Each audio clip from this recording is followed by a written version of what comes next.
So hello అందరికీ, నేను మెరుగు వినయ్, థర్డ్ ఇయర్ నుంచి. సో స్టాండప్ కామెడీ చేయడానికి వచ్చిన.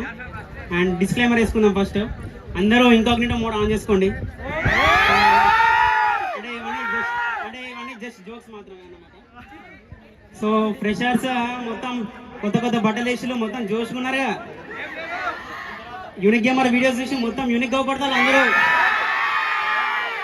సరే, స్టాండప్ ఏందో కానీ బీటెక్ తీసుకున్నాక లైఫే కామెడీ అయిపోయింది.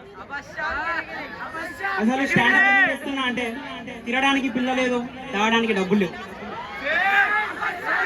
సరే సరే బీటెక్ కష్టాలు చెప్తా. బీటెక్లో ఉన్నవాడికి వంటలక్క కన్నా ఎక్కువ కష్టాలు ఉంటాయి. ఒకరికి గడ్డం లేదని బాధ, ఇంకొకరికి పిల్ల లేదని బాధ, ఇంకొకరికి వాని మీద కన్ఫ్యూషన్ రావట్లేదని బాధ. వాని బాధ చూసి వాని ఫ్రెండే కన్ఫ్యూషన్ రాస్తాడు.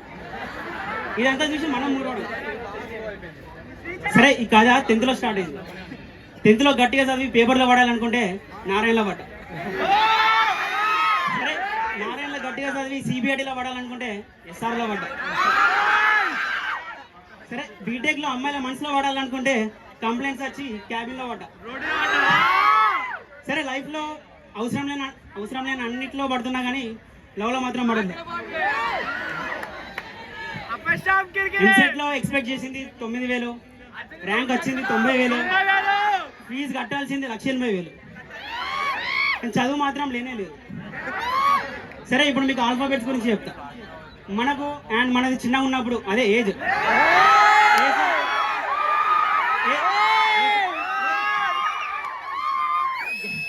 ఏ for apple, B for ball అని నేర్చుకున్నాం. కానీ ఇప్పుడు A for attendance, B for BTech, B for backlogs, ఇంకా మెయిన్ మిస్ అవుతున్నారు. బి ఫర్ బంక్ కూడా, బీర్ వద్దా. సరే మొత్తానికి మేనేజ్మెంట్లో బీటెక్లో జాయిన్ అయినాం.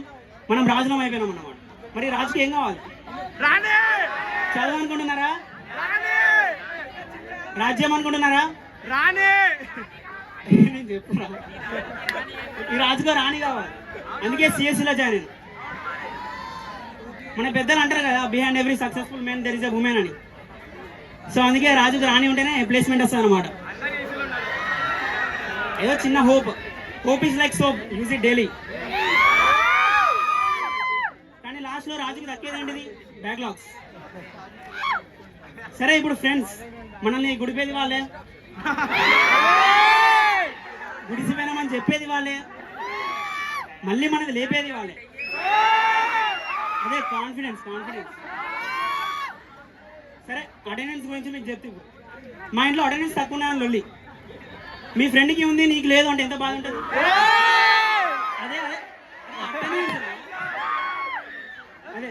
ఒక స్టూడెంట్కి అటెండెన్స్ ఉంది అంటే చెప్తా వినండి. ఒక స్టూడెంట్కి అటెండెన్స్ ఉంది అంటే ఐదర్ వాడు కమిటెడ్ అయి ఉండాలి, లేకపోతే టాపర్ అయి ఉండాలి. కానీ మనం ఆ రెండింటిలో లేవు. సరే, స్నాప్చాట్ గురించి చెప్తే, ఇప్పుడు ఐడి కార్డ్ లేకున్నా కానీ ప్రతి ఒక్కరికి స్నాప్చాట్ ఐడి మాత్రం ఉంటుంది. ఈ స్నాప్లో వింత మనుషులు ఉంటారు అనమాట. ఒక ఫోటోగ్రాఫర్, ఒక డ్రైవర్, ఒక డ్రాయర్, ఒక తాగుబోతు, ఒక తిండిపోతు, ఒక తిరుగుబోతు. అలానే వెదర్ రిపోర్టర్లు కూడా ఉంటారు. వీడు మార్నింగ్ మూడు, ఆఫ్టర్నూన్ మూడు, కరెంట్ మూడు, ప్రజెంట్ మూడు, ఇవన్నీ పెడతారు. ఏం చేసుకుంటాం వాడు మూడుతో? సరే, ఇదంతా ఓకే, చూసి వదిలేచ్చు. కానీ వాడు నైట్ పడుకునే ముందు నైట్ మూడు అని పెడతాడు. నేను ఏం చేసుకోవాలి నైట్ మూడుతాడు? సరే, ఆ స్నాప్ తీసి వాడిని గుప్పెట్లో పెట్టుకోకపోతే అనుకుంటే. సరే, వీళ్ళకి అటెండెన్స్ మెయింటైన్ చేయడం రాదు, కానీ స్నాప్లో స్ట్రీక్స్ మాత్రం పక్కా మెయింటైన్ చేస్తారు. సరే, ఇప్పుడు ఫస్ట్ ఇయర్స్కి ఎలా ఉంటుంది అంటే, పెళ్ళైన వాళ్ళకన్నా వీళ్ళకి ఎగ్జైట్మెంట్ ఎక్కువ ఉంటుంది. వాళ్ళు రాగానే సీనియర్స్ని ఎలా కొట్టాలి అని అడుగుతారు. వాళ్ళు వీళ్ళకి ఇలా కొట్టాలి అని చెప్తారు. జాబ్ గురించి ఫస్ట్ ఇయర్లో ప్రతి ఒక్కరికి తక్కువనే ఉంటుంది. లైక్ ఇయర్ పెరిగే కొద్దీ పెరుగుకుంటూ పోతూ ఉంటుంది. Stress, backlogs, tension. సరే, ఫస్ట్ ఇయర్లో ఎలా ఉంటామంటే, చదువు రాకపోయినా పర్లేదు, అమ్మాయి ఉంటే చాలా అనిపిస్తుంది ఫస్ట్ ఇయర్లో. మీకే ఫ్రెషర్సే కదా, స్వాగతం. సెకండ్ ఇయర్ వచ్చేసరికి ఎలా ఉంటుందంటే, అమ్మాయి ఎలానే లేదు, బ్యాక్లాగ్స్ అన్నా క్లియర్ అవ్వాలరా దేవుడు అనిపిస్తుంది. ఇక థర్డ్ ఇయర్లో చదువు లేదు, అమ్మాయి లేదు, అట్లీస్ట్ ప్లేస్మెంట్ వచ్చినా చాలనిపిస్తుంది. ఇక 4th ఇయర్ వచ్చేసరికి ఇవన్నీ మన వల్ల అయ్యేలా లేవు, చక్కగా ఏదో ఒక బీటెక్ కాలేజ్లో ఫ్యాకల్టీ లెక్క జాయిన్ అయితే అయిపోతుంది అనిపిస్తుంది. సో లాస్ట్లో బీటెక్ అంటే 2 ముక్కల్లో చెప్తా. మీకు ఏమన్నా తెలుసా 2 ముక్కల్లో ఏమంటారు బీటెక్? నాకన్నా వరస్ట్ ఉండండి. సరే బీటెక్లో 2 ముక్కల్లో చెప్తా ఏంటంటే, బీటెక్ అంటే ఏం లేదు భయ, కొట్టడం కొట్టుకోవడం. అదే ఫ్యాకల్టీ ప్రొజెక్టర్లో కొడతాడు, మనం దాని నుంచి మన సిస్టంలో కొట్టుకోవాలి. అదే కోడ్ గురించి నేను మాట్లాడతాను. సో బీటెక్లో జాయిన్ అయ్యారు, ఇప్పటి నుండే సీరియస్నెస్ తీసుకోండి. అండ్ లేకపోతే ఇంటర్న్షిప్ బదులు నా లెక్క స్టాండప్ కామెడీకి రిజిస్టర్ అవ్వాల్సి వస్తుంది. సో మీరు ఫ్రెషర్స్ కాబట్టి ఫ్రెష్గా మీకోసం క్లబ్స్ స్టార్ట్ చేసిళ్ళు. సో అన్నిటిని యూజ్ చేసుకోండి and focus on improving your skills, not on your attendance.